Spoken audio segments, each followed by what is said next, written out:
Okay, so good afternoon, everyone. Thank you all for coming to this LSTM seminar. I'm delighted to be able to introduce Fiona Godlitz, editor of the British Medical Journal. I first got to know Fiona from her hard-hitting series on the World Health Organization in the BMJ, where actually people in WHO were waiting for each new issue of the BMJ to come out to find out what was happening in their own organization. Fiona was so well informed. We got to know each other through the evidence and systematic reviews movement in the 1990s.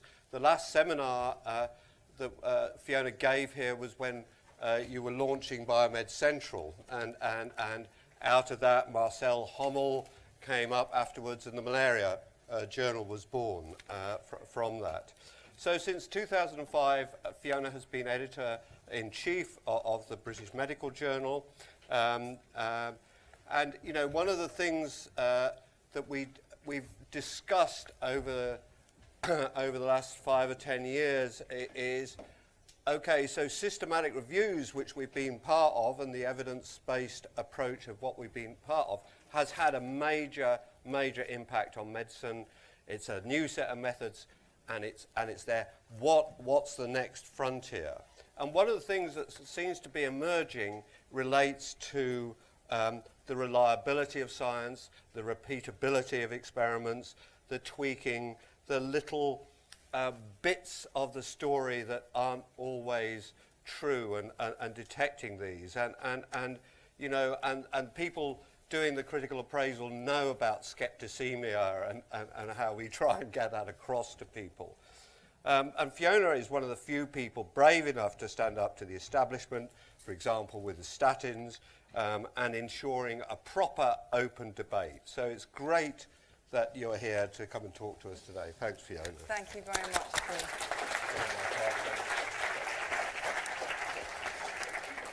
Thank you very much, Paul. Well, as Paul said last time I came here, which was probably 15 years ago, a journal was launched. So let's hope that someone in the audience is planning a similar innovative approach, although maybe journals are the last technology and there'll be a whole new thing that you might come up with. Yes, so as Paul says, I've been editor of the BMJ now for 12 years, and it does change your view of the world, being in receipt of often wonderful work, people's life's work, often doing great things for medicine and healthcare, but at the same time beginning to understand the extent to which the knowledge base on which all of our practice and as patients, the healthcare that we receive, the knowledge base on which that is founded. And recognizing that actually there are so many ways in which that knowledge base can be tampered with, distorted, or in other ways just not true. And it is a kind of radicalizing experience, and I think what I will be presenting you today is just one slice of that. As Paul said, systematic reviews have been an amazing part of certainly my journey, because when I became an editor, as a young editor on the BMJ, that was just emerging, the Cochrane collaboration, the whole idea of evidence-based medicine in the late 80s, early 90s, and has made an enormous change. And for those of you who've come in subsequently, you probably can't imagine, like you can't imagine there being no internet, you can't imagine there being no systematic reviews. But for those of us who slightly predate that, it has been an amazing innovation. And I think where we are now is how that has changed things and is changing things. There's still a long way to go, but the new frontier, and I won't talk about that very much because it's not really my area of expertise, but is animal research, and I think we are going to begin to see, and Paul and others are working on this at the moment, the same level of scrutiny and critique and skepticism, rightly so, about animal research. But my focus, as I'm a clinician by background and a medical editor of a clinical journal, is going to be much more on the clinical side. So I will hope to leave time for some questions. And just to begin with, a thing we're struggling with at the moment, if you like, is this idea of fake news. It's become the new phrase for things that are not true, things that are purposefully not true in a way. And the question is, in medical journals, how much fake news is there? And this is Doug Altman, who wrote in 1994, was a very iconic now editorial in which he said, we need less research, better research, and research done for the right reasons. What should we think about a doctor who uses the wrong treatment, either willfully or through ignorance, or who uses the right treatment wrongly, such as giving the wrong dose of a drug? Most people would agree that such behaviour was unprofessional, arguably unethical, and certainly unacceptable. What then should we think about researchers who use the wrong techniques, either willfully or in ignorance, use the right techniques wrongly, misinterpret their results, report their results selectively, cite the literature selectively, and draw unjustified conclusions? We should be appalled. Yet numerous studies of the medical literature in both general and specialist journals have shown that all of the above phenomena are common. This is surely a scandal. And Doug's work and the work of others, Doug is a statistician, as you can imagine, have led us to understand that there are many, many ways in which the evidence base is flawed.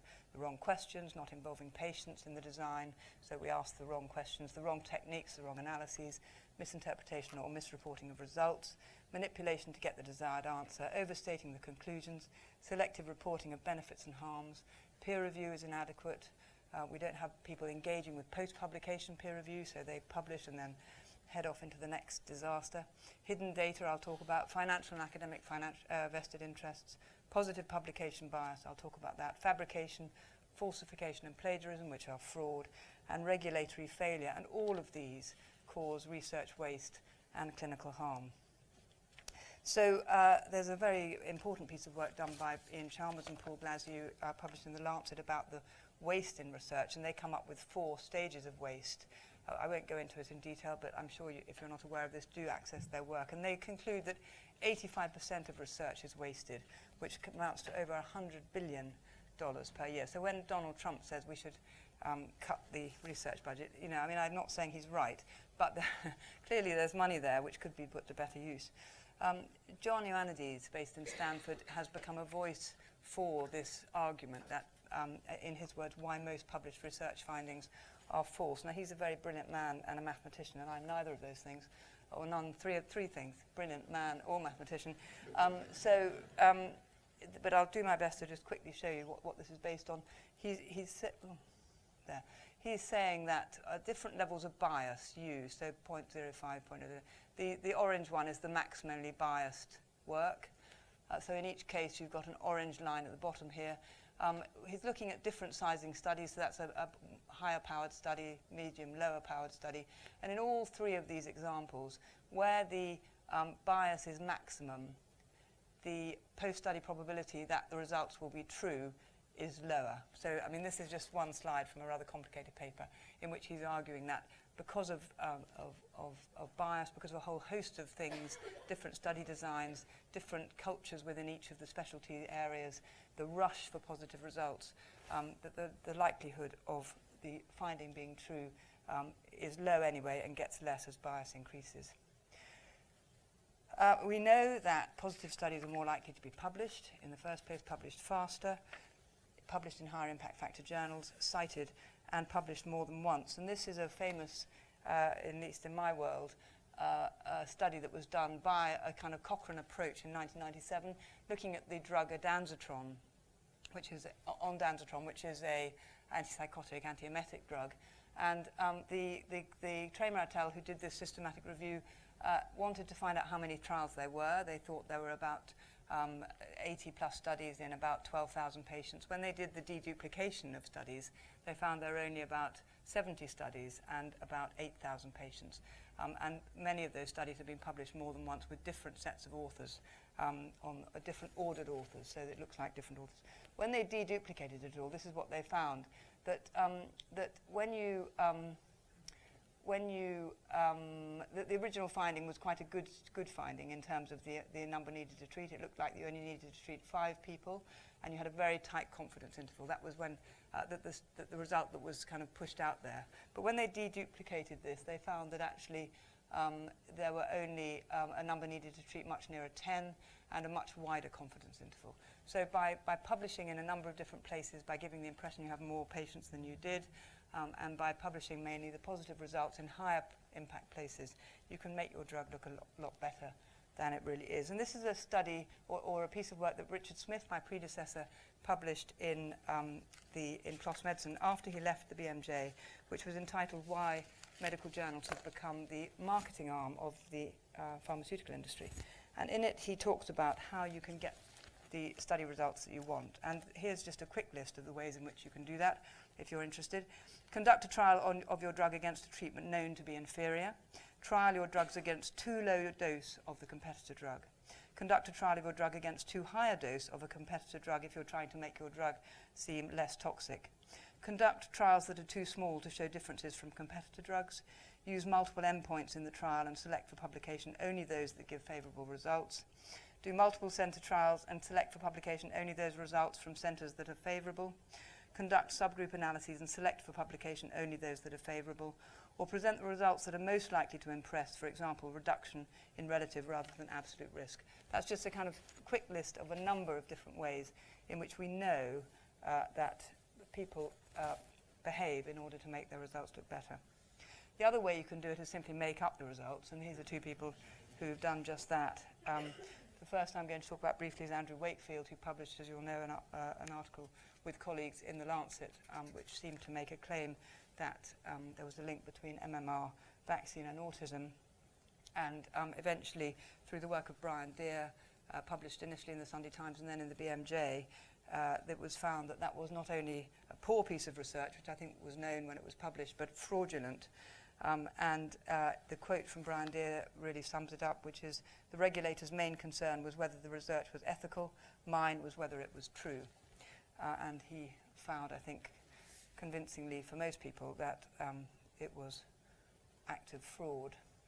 And here's a quote from Arnold Relman, who's the former editor of the New England Journal of Medicine, who said, "Science is intensely skeptical about the possibility of error, but totally trusting about the possibility of fraud." And we have got better at this over the years, and this is a study done in 2012, published in PNAS, which looked at the frequency of retraction due to error and fraud. And as you can see, over time, the rates of retraction for fraud have gone up. I don't think that's because fraud has got more. Maybe that's part of it. I think possibly it's much more willingness to detect fraud. And the percentage of scientific articles retracted due to fraud has increased tenfold since 1975. As for Poldemans, he is a person whose work has not yet been retracted from the New England Journal, and people are a bit surprised by this. He has been found to be guilty of academic misconduct. He's been dismissed from his institution in the Netherlands. And just to give you an indication of the sorts of things that his work has led us to wrongly believe, this is a look at perioperative beta blockade. And this is the work, sorry, it's a single slide, which shows once you take away the work that Poldemans did. When Poldemans was publishing and people were believing his work, the view was perioperative beta blockade was the thing to do. And everyone went into hospital, had an myocardial infarct, had an operation. If they were high risk, they would be given beta blockade.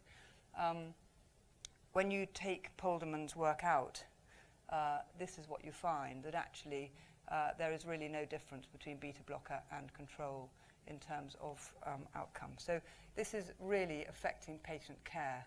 And the fact that the New England Journal has not yet retracted the articles by Poldemans is a slight cause for confusion. Problems with peer review, there are many. It's slow, expensive, biased, unaccountable, open to abuse, stifling of innovation, bad at detecting error, and I think most people would say hopeless at detecting fraud. It is, however, the best system we have available to us, and we for the moment, the aim is to continue to try to improve the quality of peer review. But there are other people who would say, let's dispense with pre-publication peer review, let's just get the stuff out there, and let's let the community decide, as they do, for example, in physics and other non-clinical areas. And there are good arguments in both of those cases, and I think the BMJ is heading towards, stop press, moving into the preprint world, where we will actually encourage, again, preprints published within certain constrained circumstances to encourage pre-peer review distribution of work, have real-time peer review, and then publish formally, if you like, once that's happened. But this is obviously an area of enormous debate and a whole subject in itself. So why does error, bias, misconduct and fraud matter? Well, because, as I've said, it causes waste and harm, because it affects public health and patient care. And I think, importantly, just one theme I wanted to pull out is because it does drive medical excess and enthusiasm for treatment, something that I think we all have to be concerned about, because our main aim has to be to do no harm. And this idea of poor science driving positive results just comes out in this very neat study published in the BMJ a few years ago. But what they looked at was this is about trials of stem cell treatment in people with heart disease.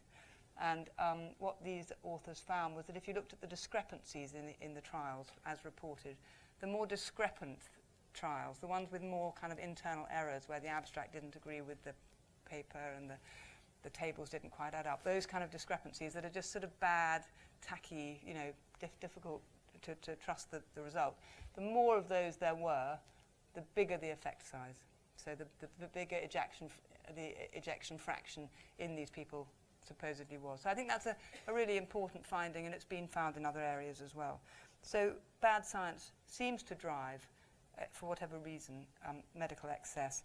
And we have been finding this repeatedly. Many people find this optimism bias in the scientific literature where, and this is a review that looked at a really broad number of medical specialties and found this, that there was a overarching tendency to overstate the benefits of treatments and understate the harms. And it's a kind of human nature driving this perhaps, but many other factors as well.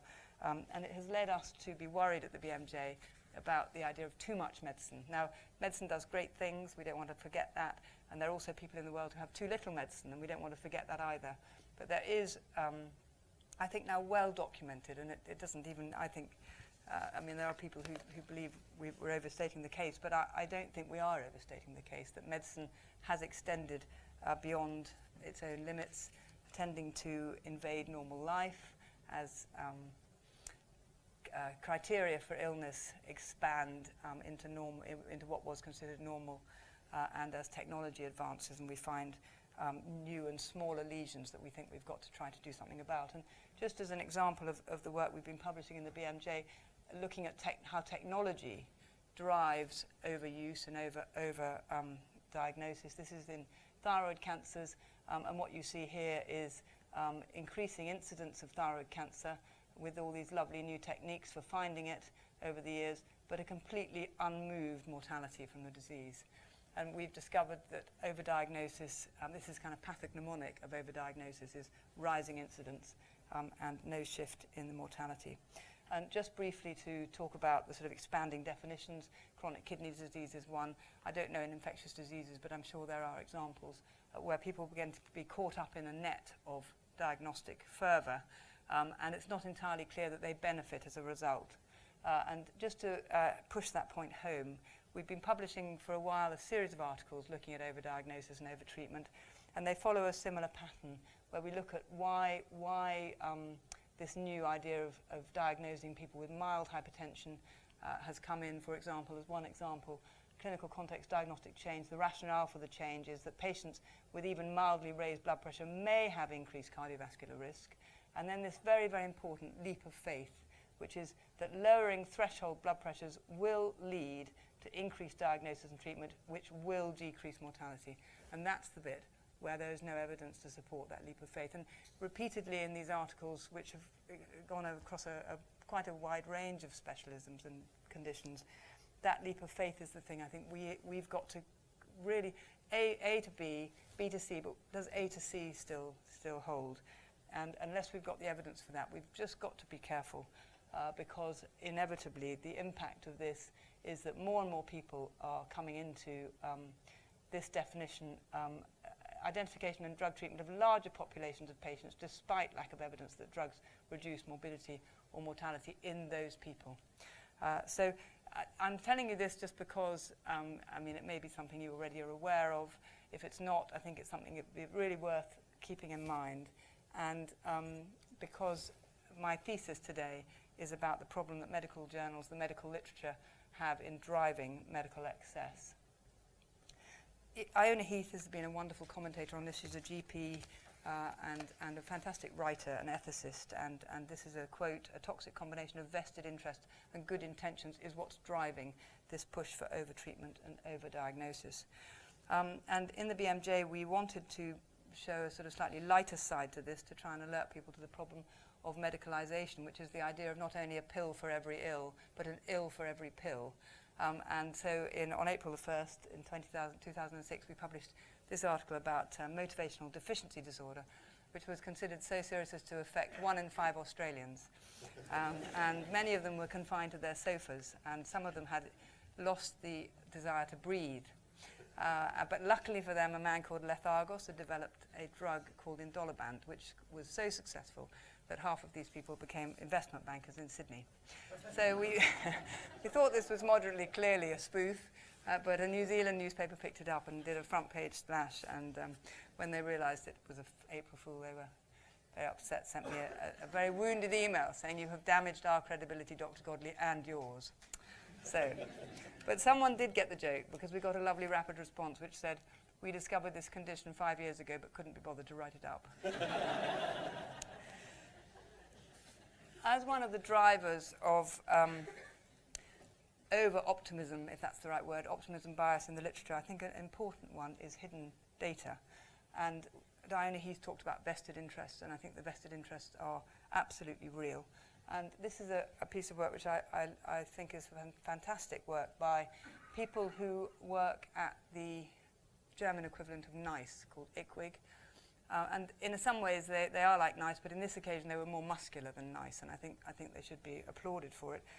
They were wanting to discover whether the drug reboxetine, which is an antidepressant, should be made available through the German health system. And they asked the manufacturers, Pfizer, whether they could have all the data. They were aware that there were data that hadn't been published. They didn't know quite how much. And Pfizer refused to let them have the data. So they said, well, we can't make your drug available if you don't give us all the data. And after some toing and froing, Pfizer delivered up the data, and it turned out that 75% of it had never been published. And when these authors did the analysis of the published data as opposed to the unpublished data, this is what they found. So you may not be able to see this, but this says remission, this says response, and this one says withdrawal owing to adverse events. So I'm just going to talk about these three, and you'll see that with the remission forest plot, you've got here's the published data, which finds a very nice result, that reboxetine is better than control. I think that's pretty unchallenged. But if you add in the unpublished, or if you look at the unpublished data alone, the result is no difference. And if you put them together, the result is no difference. The same with response, nice result with published, unpublished, no difference, total together, no difference. And when you go to the withdrawal, it's the reverse. So the published data show no difference, so there's no adverse effects more with the drug. When you put it the unpublished, more adverse effects.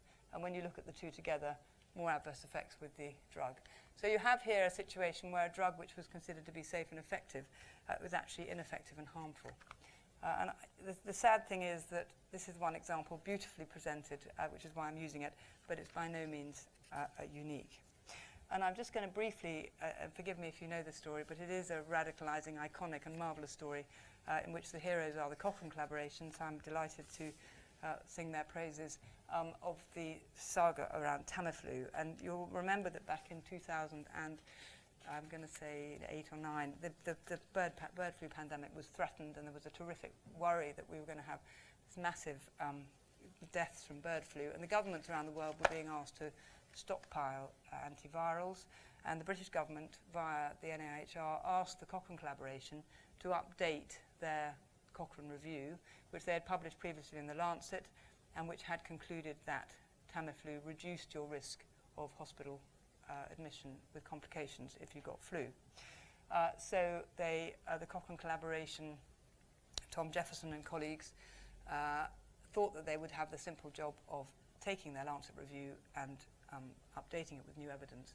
But they had had a letter from a Japanese paediatrician who said that they might need to be aware that the 10 trials on which they had based their review were all funded or performed by the manufacturer, and only 2 of them had ever been published in anything other than an abstract. So the Cochranites got together and decided they would ask the authors for the data. the data were not forthcoming, and they went to the drug companies and said, could we have the data? And the drug companies said no. At which point they came to the BMJ, which I'm eternally grateful for because it has changed my life, or at least my view of the world. And they led us to this long, what turned out to be a 5-year effort to get the data. And I think we took the view that this was a public health drug on which governments were spending vast amounts of money. In the end, the NHS spent £500 million. Yeah, which is 0.5% of the NHS budget, or some vast sum. I'm going to get those figures wrong, but anyway, a lot of money. The only government that didn't buy it was Poland, which at the time might be considered an austerity measure, but I gather the Minister of Health there just wasn't convinced by the data, so well done her. We had this effort to track down the data, and in itself that was a story, because it seemed absurd that we couldn't get the data. This is a public health thing. We published this very good piece by Peter Doshi, who was one of the Cochranites, in which he identified this fascinating paradox, which is that this is a box contradictory statements made about the potential benefits of oseltamivir. These people are claiming that it does work against complications. These people are claiming that it doesn't work against complications. And you'll see the FDA says it doesn't work. The European Medicines Agency says it does work. The CDC says it does work. But right at the top, you'll see that Roche is both for and against. And it turns out that if you go to this against website, it says this website is intended for US audiences only. And it's an amazing situation where we have so-called science giving these completely different views of so-called truth. And this has led to, on the BMJ, what we're calling our open data campaign. It's still ongoing. And this is from an editorial we wrote at the time with Mike Clark, who was the Cochrane, head of the Cochrane in the UK. It is a legitimate scientific concern that data used to support important public health policy decisions are held only by a commercial company and have not been subject to independent external scrutiny. And we used a lot of efforts to, name and shame really, I think is the only way to describe it. And John Bell was the, this doesn't say this on the slide, but John Bell was on the board of Roche. He was at the time, and perhaps still is, one of our most senior medical academics. He was the Regius Professor of Physics at Oxford, and we took the view this was rather a strange situation that he could be on this board of a company that was withholding data of public health interest. And I wrote this letter, which he deigned not to reply to, but I felt good anyway. And it did change our view at the BMJ about what we would do. The journals have been a bit conservative. We wanted to push things a bit further. And so we decided that anyone who wanted their work, if they had a randomized trial, published in the BMJ, if they wanted it to be even peer-reviewed by us, they had to commit to having their data available to third-party scrutiny if a reasonable request was made. It's not the whole Monty, but it gets us a little bit of the way. And it was surprisingly considered to be a big step forward. At the time, we published, I think, a rather good editorial which said that there is an Alice in Wonderland feel to these investigators, searching over hill and dale among the paperworks of regulatory bodies and drug companies to put together pieces of data that should have been freely available in the first place. And as I say, our open data continues, and we've published a number of theme issues looking at how big a problem we've got and some of the solutions to it. I want to say that it's not just a pharmaceutical company problem. I think it's really important that we recognize that academia is also very loath to share data in many parts of the world, or many institutions, many individuals. And this is just one example. This was a study of hydroxyethyl starch for resuscitation in intensive care, published in the New England Journal. Hydroxyethyl starch has got a bad reputation over the years and has fallen from grace. And the manufacturer of this particular type of starch wanted to do the right thing. So they agreed to this trial. I think they funded it, but they also agreed that they would have no access to the data. So they said, we're going to hand this over to the academics. We're going to be completely straight about this. We want you to evaluate our product. When the study was published, they felt that it had been misanalyzed, the company. And they came to me and said, we feel we've gone to the authors of the academic authors, and in the best way we can, we've asked them to make the data available so that we and others can look at it and reanalyze it. But the authors have refused because they feel that it's just too dangerous to let the company have the data. They think the company will misrepresent it. So it's a very fascinating issue, and Peter Doshi wrote a good piece in the journal saying, you know, is there ever such a thing as data too important to share? And I think our view is you can't have two different rules, one for industry and one for academia. And so I think our view is that there is very rarely information that is too important to share. I should say that there's been progress. The International Committee on Medical Journal Editors, on which the BMJ is represented, is progressing things and has done good work, I like to think. But the main thrust of where data sharing seems to be going when talked about, for example, in the New England Journal and in other journals, is about, can these data be used for new hypothesis testing? Can we take a set of data and come up with new ideas as a result? And although I think that is an important reason to share data, certainly one of the other really important reasons, which doesn't get quite so much talked about, is this idea of independent third-party scrutiny, someone else looking at your data and deciding if they agree with your conclusions. And one of the initiatives we have championed at the BMJ aims to do that. This is called Restoring Invisible and Abandoned Trials, and this was the cover of the sort of iceberg under the water of the hidden data. And the idea of RIAT is to take data that have been either abandoned or misreported and reanalyze them and put those data in the public arena. And it's not easy to do, but there are some data sets that have been put in the public arena through legal action, and one of those iconic data sets is for this drug, paroxetine, a study funded by what was then GlaxoSmithKline, or SmithKline Beecham, now GSK, which was considered to have had hidden harms, that some of these teenagers given the drug did themselves harm, which was not fully reported. And we published eventually a reanalysis of those data, which did indeed show that harms had been hidden in the original. So this is the original article, which was ghost-written by this man Keller, funded by SmithKline Beecham, and these are the so-called adverse effects, which were sort of there were neurological adverse effects. They were named very benignly in the paper. When SmithKline Beecham did their own analysis, there were some more of them, still called things like headache or neurological adverse effect. But in fact, the authors who published in the BMJ found more of them, continuing for longer, and also believed that they had been misclassified. So what were called neurological problems were suicidal ideation and self-harm. So it was both a numbers game and also a failure to define these in their true what they really were. And the feeling was that, you know, this paper is still in the literature, hasn't been retracted. The authors haven't made any comment. There's been no correction. The institution who employs this man and his co-authors has made no comment. The drug company has not done a great deal, apart from paying £3 billion to the American government for mis-selling of this and other drugs, which I think is a drop in the ocean, I'm afraid to say, and doesn't seem to have made a big difference. So this is just an example of institutional and individual failings, which I think we've got to find ways to make it less easy for this to happen. The effects of financial conflict of interest are well known in the literature. These are 3 studies. I won't go into them in detail, but all of them show one way or another that financial ties to drug companies distort the conclusions and the results of research. And whenever I present this, people look at the dates and say, well, this is historical, 2003, 2007, 2010. That's all old. Everything's better now.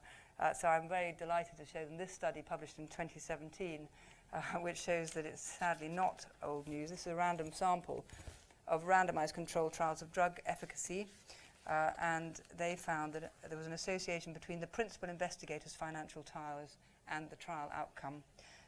So half of the principal investigators had industry ties.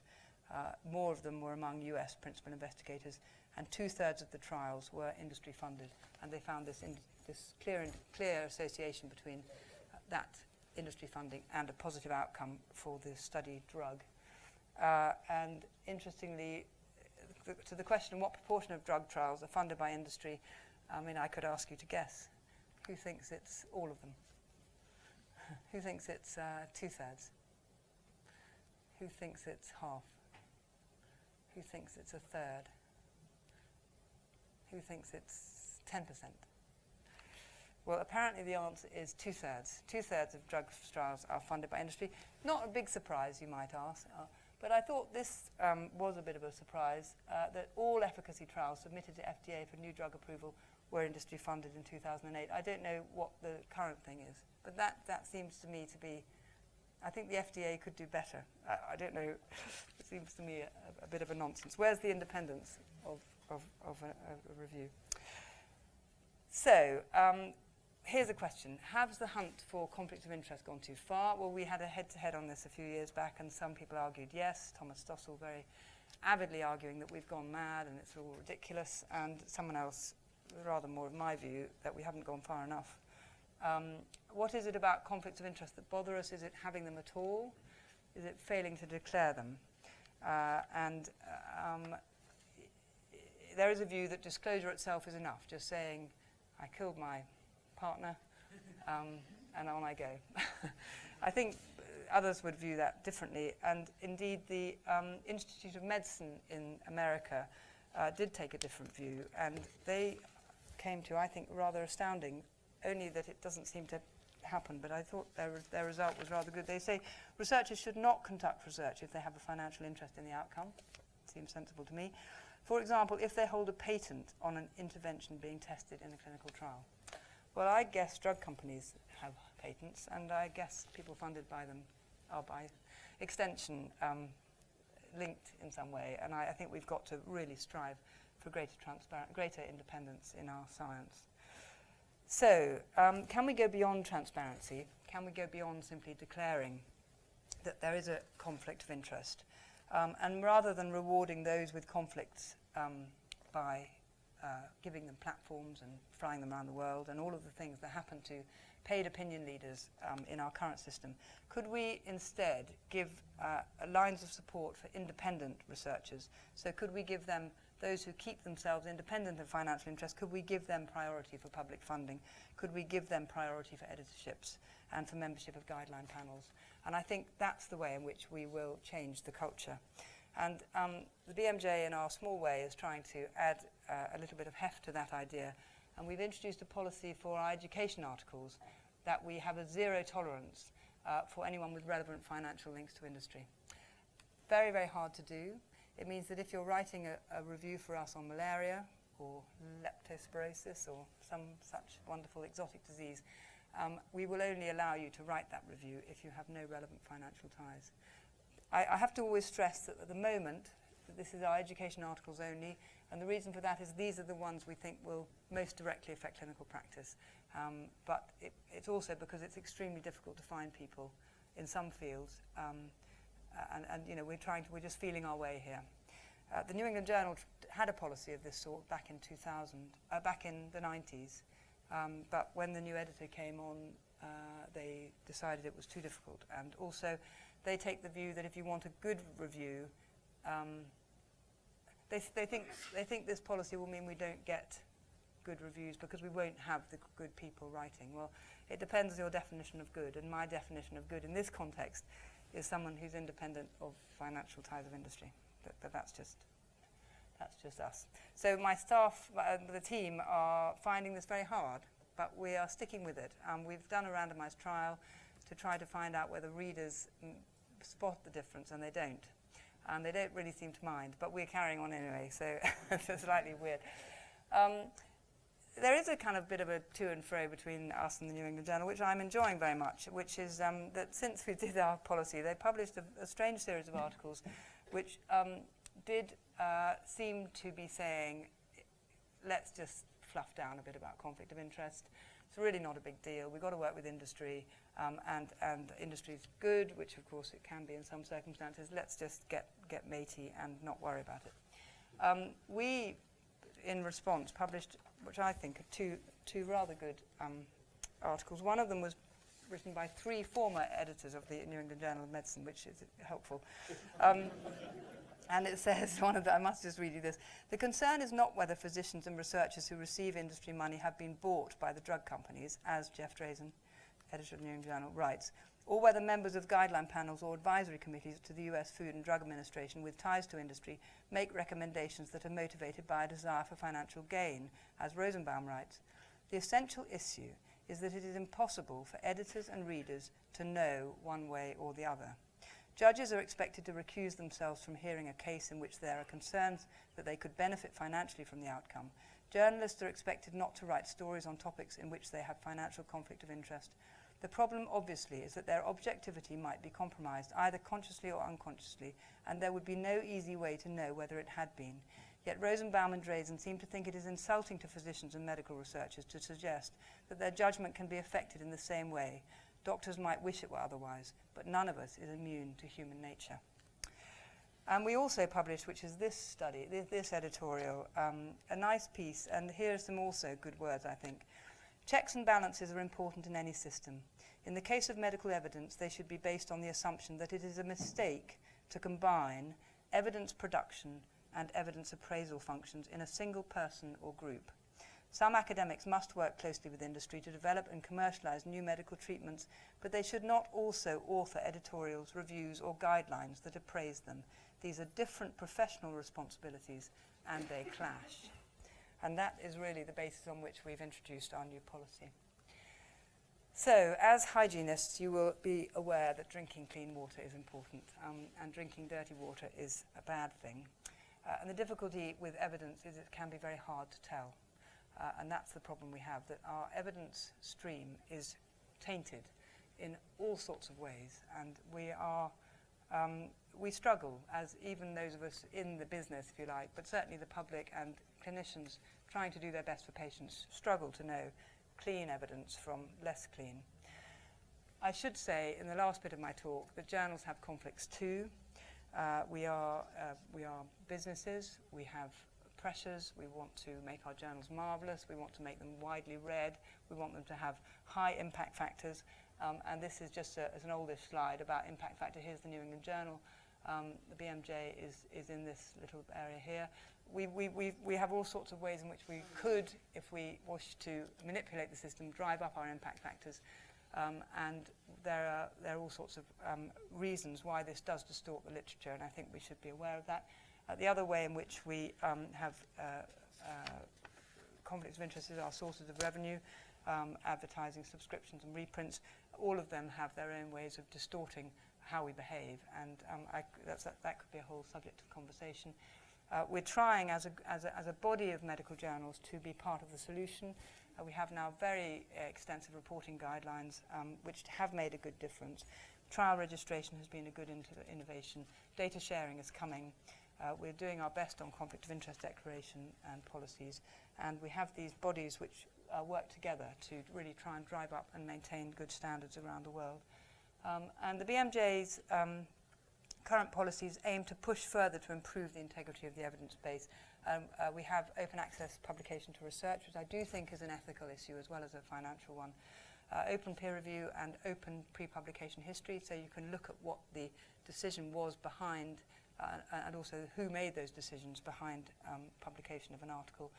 As I say, mandatory data sharing for clinical trials, publication of entire data sets, which we encourage. Patient co-creation, I haven't talked about that, of research and educational material. Zero tolerance, relevant financial conflicts of interest for educational material.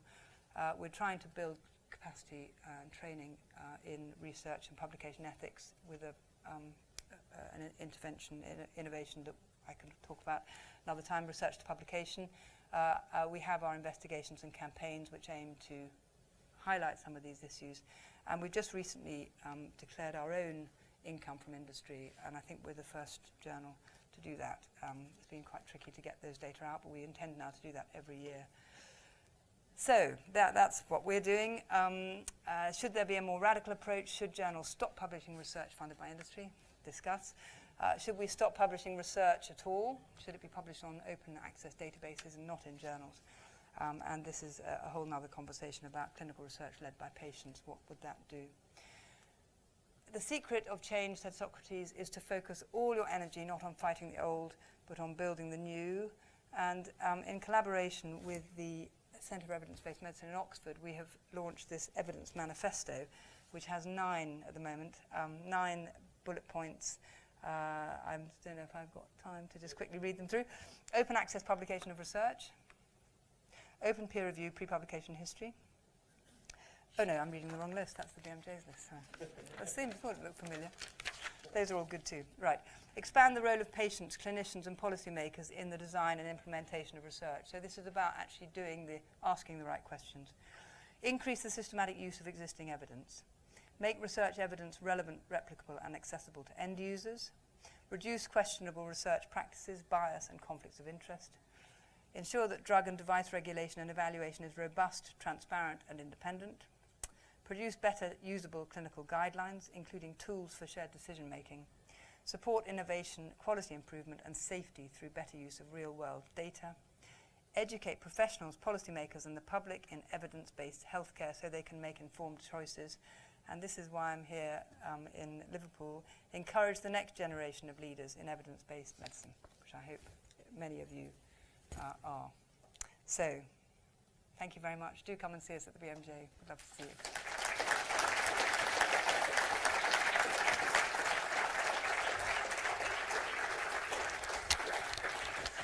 So thanks so much for a really wonderful overview, and thanks also for giving some time for people in the audience to ask some questions and pull things out. That so don't be afraid. Angela, just introduce yourself. Angela O'Grassi, one of the senior clinical lecturers here. Thank you for a fantastic talk. Can I just ask? Do you think it is really feasible for the public purse to fund the cost of all clinical trials of drugs? How do you see that working in real life? It's a good question, and people do think it's a naive idea.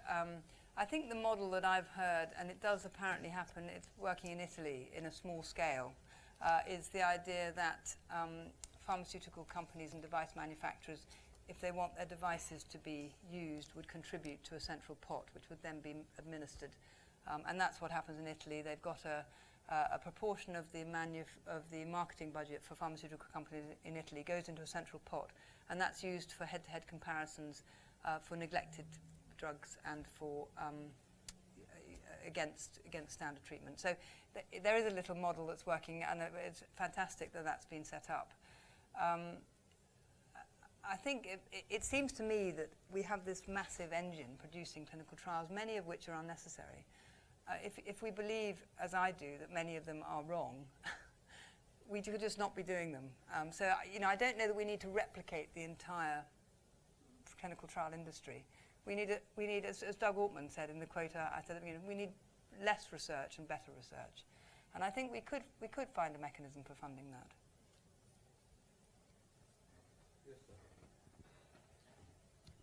Hi, Raman Sharma, Parasitology. So how about having perhaps institutes dedicated to clinical trials that companies pay money to but have no way of actually influencing the research protocols for this, and then therefore they would still get their research done, but if it was unethical then they couldn't get it done, and the only way to have your clinical trial done would be through these. Yes, and I think that's kind of sort of would be the kind of implementation side of the mechanism in Italy that I think we should be trying that. The problem with CROs at the moment, which are those bodies that do research, they kind of contract research organisations, is that they I think they are insufficiently independent, and I think if they find repeatedly the wrong result, they won't be used again. So I think the pressures on them are still to find the right result, and that's a difficulty. So how do you achieve that? The model you've just described, I think, would be one way.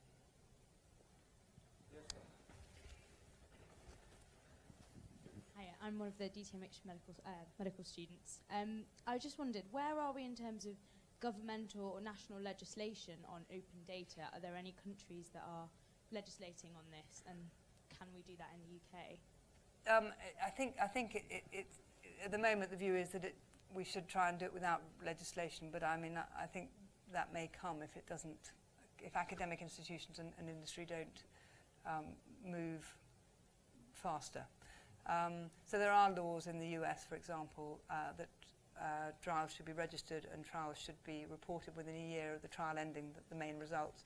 But it actually only applies to certain trials, publicly funded ones, and certain disease groups.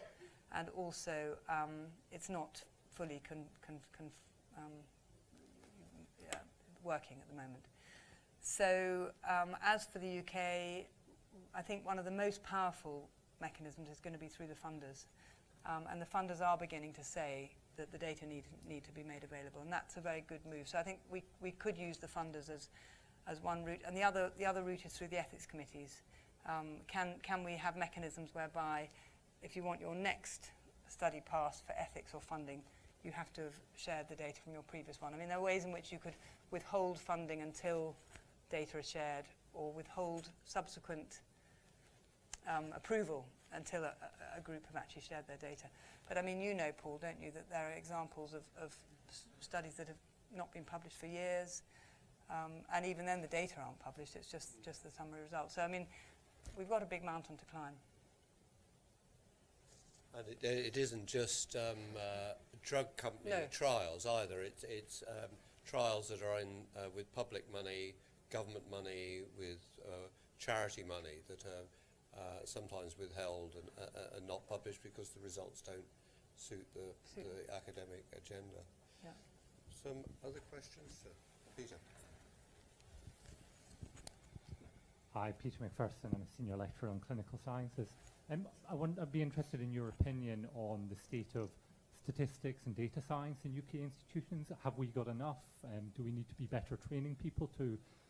So I certainly in my day-to-day work would be very appreciative of more statisticians. Is that a widespread problem in the UK? Yeah, I'm sure that if Doug Altman were here, and if you attend any of the Cochrane meetings or the peer review congress, it's a constant cry that actually we are not statistically sufficiently literate, and we haven't got enough statistical expertise. And the article he wrote that I quoted, 1994, he feels he could write the same article and worse now. So it's not like we've solved the problem by any means. The more we look, the more problems we find. I think the point I made at the beginning also is that bad though things are within clinical research or inadequate, they're much worse in animal research, and the statistical illiteracy of the animal research community. I'm going to make a lot of friends if this is tweeted. Yeah. I think that we've got a real problem, a widespread problem in that area too. And although the studies may appear to be more simple, the actual statistical analysis is often lacking. So how do we do that? I think we need to train everyone up who's in research, but we also need specific statistical expertise. I'm sure that's true.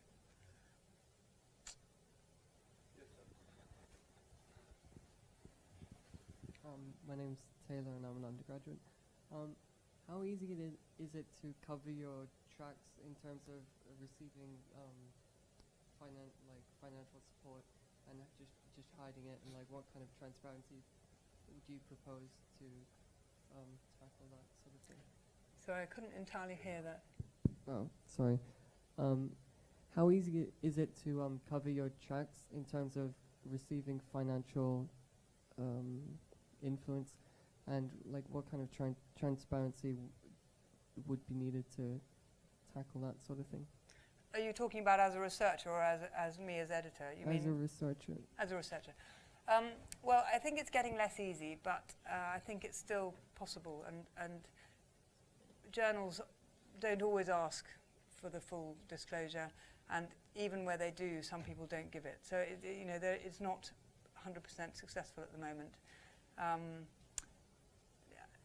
I think it can be quite easy to just put it in the small print or not at all. Is that your experience, Paul? I think so. So I mean, people will often make a judgment about their own, whether they think they're conflicted or not, and be convinced that they're not conflicted, and then ignore from declaring potential conflicts of Yes, interest. I think that's right. Andy Grieve, I'm one of the DTMH students. I just wonder how much work the BMJ are perhaps doing with Health Education England in terms of improving undergraduate teaching in statistics, in public health. Because I know when I was an undergraduate, we got very, very little training in this. And it's only when I did my postgraduate training where I really started to learn more about this. I just wondered what you were doing about that. Yes.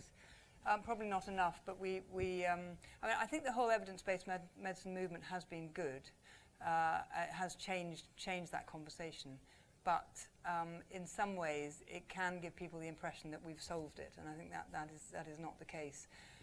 What the BMJ is doing, actually, we're doing rather more in lower middle income countries than we are in Health Education England, but perhaps that's the wrong approach. We've got this initiative called Research to Publication, which is intended, working with University of California, which is presenting distance learning for how to do good research and how to do ethical publication.